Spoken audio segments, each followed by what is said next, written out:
আজকে বাঁশকরল রান্না করেছিলাম লতি কাঁঠাল বিচি দিয়ে।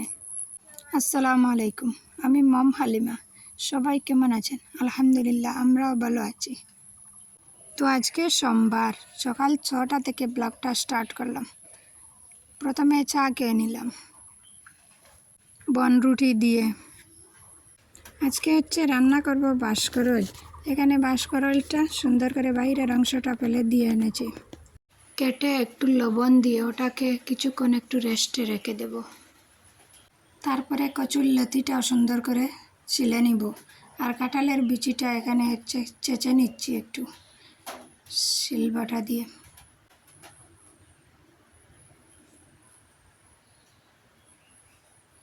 চেঁচে তারপর বাইরের অংশটা ফেলে দিয়ে কিছুক্ষণ ভিজিয়ে রাখবো। এই তো বাটিতে ঢেলে নিচ্ছি। করলটা যে এখানে রেস্টে রেখেছিলাম, দেখুন কি পরিমাণে জল বাহির হয়েছে এটা থেকে। এটাকে ফেলে দিব, এই জলটাকে। ওটাতে জল দিয়ে আরেকবার ধুয়ে নিয়েছি।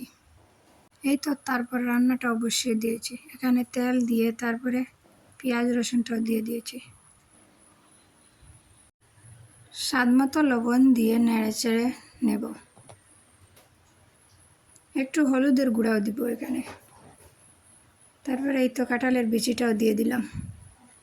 কাঁঠালের বিচিটা দেওয়ার পরে এখানে করলটাও দিয়ে দিলাম। ভালো করে নেড়ে চেড়ে নেব করল দিয়ে, যাতে কাঁচা গন্ধটা বেরিয়ে যায়।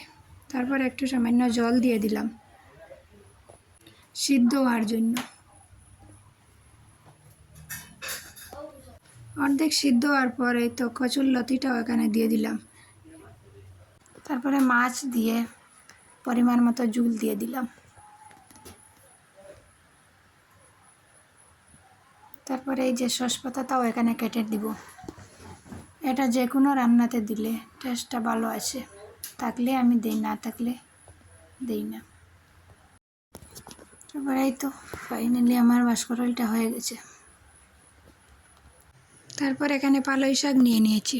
পালই শাকটা ভাজা করব। অফ ক্যামেরা এটাকে ভাজা করে নিয়েছিলাম। এই তো আমার পালই শাকটা হয়ে গেছে। এই তো বাটিতে ঢেলে নিচ্ছি।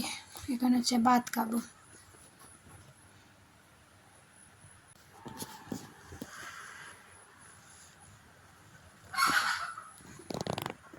ছেলে মেয়েকে রোজ রোজ খাইয়ে দিতে হয়, ওরা নিজের হাতে খেতে চায় না।